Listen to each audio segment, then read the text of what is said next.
명예가 값비싼 향유보다 더 낫고 죽는 날이 태어나는 날보다 더 중요하다. 초상집에 가는 것이 잔치집에 가는 것보다 더 낫다. 살아있는 사람은 누구나 죽는다는 것을 명심해야 한다. 슬픔이 웃음보다 나은 것은 얼굴을 어둡게 하는 근심이 마음에 유익하기 때문이다. 지혜로운 사람의 마음은 초상집에 가 있고 어리석은 사람의 마음은 잔치집에 가 있다. 지혜로운 사람의 책망을 듣는 것이 어리석은 사람의 노래를 듣는 것보다 더 낫다. 어리석은 사람의 웃음소리는 가마솥 밑에서 가시나무 타는 소리와 같다. 이 또한 헛되다. 탐욕은 지혜로운 사람을 어리석게 만들고 뇌물은 지혜로운 사람의 마음을 병들게 한다. 일은 시작할 때보다 끝낼 때가 더 좋다. 마음은 자만할 때보다 참을 때가 더 낫다. 급하게 화내지 말아라. 분노는 어리석은 사람의 품에 머무는 것이다. 옛날이 지금보다 더 좋은 까닭이 무엇이냐고 묻지 말아라. 이런 질문은 지혜롭지 못하다. 지혜는 유산을 받는 것만큼이나 좋은 것이니 이 세상에서 살면서 그 덕을 보기 때문이다. 돈이 사람을 보호하듯 지혜도 사람을 보호한다. 그러나 지혜를 깨우치 않은 지식이 더 좋은 까닭은 지혜가 그 사람의 목숨을 살려주기 때문이다. 하나님이 하시는 일을 생각해 보아라. 하나님이 구부려 놓으신 것을 누가 펼 수 있겠는가? 좋을 때에는 기뻐하고 어려운 때에는 생각하여라. 하나님이 좋은 때도 있게 하시고 나쁜 때도 있게 하신다. 그러기에 사람은 제 앞일을 알지 못한다. 헛된 세월을 사는 동안에 나는 두 가지를 다 보았다. 의롭게 살다가 망하는 의인이 있는가 하면 악한 채로 오래 사는 악인도 있더라. 그러니 너무 의롭게 살지도 말고 너무 슬기롭게 살지도 말아라. 왜 스스로를 망치려 하는가? 너무 악하게 살지도 말고 너무 어리석게 살지도 말아라. 왜 제명도 다 못 채우고 죽으려고 하는가? 하나를 붙잡되 다른 것도 놓치지 않는 것이 좋다. 하나님을 두려워하는 사람은 극단을 피한다. 지혜는 슬기로운 한 사람을 성읍을 다스리는 통치자 10명보다 더 강하게 만든다. 좋은 일만 하고 잘못은 전혀 저지르지 않는 의인은 이 세상에 하나도 없다. 남들이 하는 말에 마음을 쓰지 말아라. 자칫하다가는 내 종이 너를 욕하는 것까지 듣게 된다. 너 또한 남을 욕한 일이 많다는 것을 너 스스로 잘 알고 있다. 나는 이 모든 것을 지혜로 시험해 보았다. 내가 지혜 있는 사람이 되어야지 하고 결심해 보았지만 지혜가 나를 멀리하더라. 지혜라는 것이 무엇인지 너무도 멀고 깊으니 누가 그것을 알 수 있겠는가? 그래도 나는 한 곳으로만 정신을 쏟아보았다. 지혜가 무엇인지 사물의 이치가 어떤 것인지를 연구하고 조사하고 이해하려고 하였다. 사학이 얼마나 어리석은 일이며 우매가 얼마나 미친 일인지를 깨닫는 데에 정신을 쏟아보았다. 나는 또 올가미와 같은 여자 마음이 덕과 같고 손이 쇠사슬과 같은 여자는 죽음보다 더 쓰다는 것을 알았다. 하나님을 기쁘게 해드리는 남자는 그런 여자를 피할 수 있지만 죄인은 그런 여자에게 걸려들고 말 것이다. 보아라, 전도자가 말한다. 내가 깨달은 것은 이것이다. 사물의 이치를 하나하나씩 찾아가는데 아직도 얻지 못하였지만 다만 찾으면서 깨달은 것은 오로지 1000명 가운데서 남자 하나는 찾을 수 있어도 1000명 가운데서 여자 하나는 찾지 못한다는 것이다. 그렇다. 다만 내가 깨달은 것은 이것이다. 하나님은 우리 사람을 평범하고 단순하게 만드셨지만 우리가 우리 자신을 복잡하게 만들어 버렸다는 것이다. 어떤 사람이 지혜 있는 사람인가? 사물의 이치를 아는 사람이 누구인가? 지혜는 사람의 얼굴을 밝게 하고 굳은 표정을 바꾸어 준다. 나는 권한다. 왕의 명령에 복종하여라. 그것은 내가 하나님 앞에서 맹세한 것이기 때문이다. 왕이 싫어하는 일은 고집하지 말고 왕 앞에서는 물러나거라. 왕은 자기 마음대로 할 수 있는 사람이다. 왕의 말이고 최고의 법인데 누가 감히 그에게 왜 그렇게 하십니까 하고 말할 수 있겠는가? 왕의 명령을 지키는 이는 안전하다. 지혜 있는 사람은 언제 어떻게 그 일을 하여야 하는지를 안다. 우리가 비록 장래일을 몰라서 크게 고통을 당한다 해도 모든 일에는 알맞은 때가 있고 알맞은 방법이 있다. 무슨 일이 일어날지 아무도 모른다. 앞으로 일어날 일을 말하여 줄 사람이 누구인가?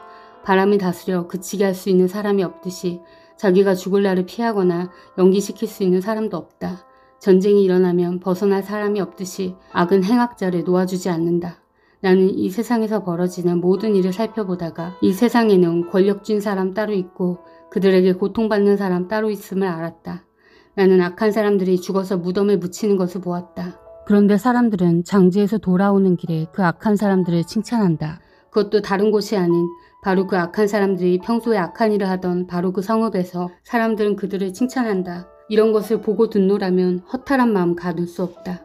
사람들은 왜 서슴지 않고 죄를 짓는가? 악한 일을 하는데도 바로 벌이 내리지 않기 때문이다. 악한 사람이 100번 죄를 지어도 그는 여전히 살아있다. 사람들은 말한다. 하나님 앞에 경건하게 살면서 하나님을 두려워하는 사람은 모든 일이 다 잘 되지만 악한 자는 하나님을 두려워하지 않으니 그가 하는 일이 잘 될 리 없으며 사는 날이 그림자 같고 한창 나이에 죽고 말 것이다. 이 세상에서 헛된 일이 벌어지고 있다. 악한 사람이 받아야 할 벌을 의인이 받는가 하면 의인이 받아야 할 보상을 악인이 받는다. 이것을 보고 나 어찌 헛되다고 말하지 않을 수 있겠는가. 나는 생을 즐기라고 권하고 싶다. 사람에게 먹고 마시고 즐기는 것보다 더 좋은 것이 세상에 없기 때문이다.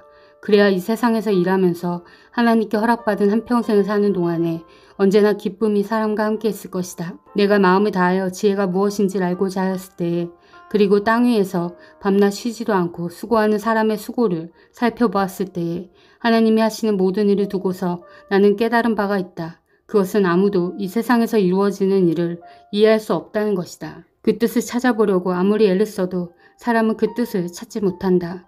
혹 지혜 있는 사람이 안다고 주장할지도 모르지만 그 사람도 정말 그 뜻을 알 수는 없는 것이다. 나는 이 모든 것을 마음속으로 깊이 생각해 보았다. 그리고서 내가 깨달은 것은 의로운 사람들과 지혜로운 사람들이 하는 일을 하나님이 조종하신다는 것, 그들의 사랑과 미움까지도 하나님이 조종하신다는 것이다. 사람은 아무도 자기 앞에 놓여있는 일을 알지 못한다. 모두가 같은 운명을 타고났다. 의인이나 악인이나 착한 사람이나 나쁜 사람이나 깨끗한 사람이나 더러운 사람이나 제사를 드리는 사람이나 드리지 않는 사람이나 다 같은 운명을 타고났다. 착한 사람이라고 해서 죄인보다 나을 것이 없고 맹세한 사람이라고 해서 맹세하기를 두려워하는 사람보다 나을 것이 없다. 모두가 다 같은 운명을 타고났다는 것. 이것이 바로 세상에서 벌어지는 모든 잘못된 일 가운데 하나다. 더욱이 사람들은 마음에 사악과 강증을 품고 살다가 결국에는 죽고 만다. 살아있는 사람에게는 누구나 희망이 있다. 비록 개라고 하더라도 살아있으면 죽은 사자보다 낫다. 살아있는 사람은 자기가 죽을 것을 안다. 그러나 죽은 사람은 아무것도 모른다. 죽은 사람에게는 더 이상의 보상이 없다. 사람들은 죽은 이들을 오래 기억하지 않는다. 죽은 이들에게는 이미 사랑도 미움도 야망도 없다. 세상에서 일어나는 어떤 일에도 다시 끼어들 자리가 없다. 지금은 하나님이 내가 하는 일을 좋게 보아주시니 너는 가서 즐거이 음식을 먹고 기쁜 마음으로 포도주를 마셔라. 너는 언제나 옷을 깨끗하게 입고 머리에는 기름을 발라라. 너의 헛된 모든 날, 하나님이 세상에서 너에게 주신 덧없는 모든 날에 너는 너의 사랑하는 아내와 더불어 즐거움을 누려라. 그것은 내가 사는 동안에 세상에서 애쓴 수고로 받는 몫이다. 내가 어떤 일을 하든지 내 힘을 다해서 하여라. 내가 들어갈 무덤 속에는 일도 계획도 지식도 지혜도 없다. 나는 세상에서 또 다른 것을 보았다. 빠르다고 해서 달리기에서 이기는 것은 아니며 용사라고 해서 전쟁에서 이기는 것도 아니더라. 지혜가 있다고 해서 먹을 것이 생기는 것도 아니며 총명하다고 해서 재물을 모으는 것도 아니며 배웠다고 해서 늘 잘 되는 것도 아니더라. 불행한 때와 재난은 누구에게나 닥친다. 사람은 그런 때가 언제 자기에게 닥칠지 알지 못한다. 물고기가 잔인한 그물에 걸리고 새가 덫에 걸리는 것처럼 사람들도 갑자기 덮치는 악한 때를 피하지 못한다. 나는 세상에서 지혜로운 사람이 겪는 일을 보고서 큰 충격을 받은 적이 있다. 주민이 많지 아니한 작은 성읍이 있었는데 한 번은 힘센 왕이 그 성읍을 공격하였다. 그는 성읍을 에워싸고 성벽을 무너뜨릴 준비를 하였다. 그때 그 성 안에는 한 남자가 살고 있었는데 그는 가난하긴 하지만 지혜로운 사람이므로 그의 지혜로 그 성을 구하였다. 그러나 어느 누구도 그 가난한 사람을 오래 기억하지 않았다. 나는 늘 지혜가 무기보다 낫다고 말해왔지만 가난한 사람의 지혜가 멸시받는 것을 보았다. 아무도 가난한 사람의 말에 더 이상 귀를 기울이지 않았다. 어리석은 통치자의 고함치는 명령보다는 차라리 지혜로운 사람의 조용한 말을 듣는 것이 더 낫다. 지혜가 전쟁 무기보다 더 낫지만 죄인 하나가 많은 선한 것을 망칠 수 있다. 아멘. 사랑하는 형제자매 여러분, 주님이 곧 오십니다. 마라나타.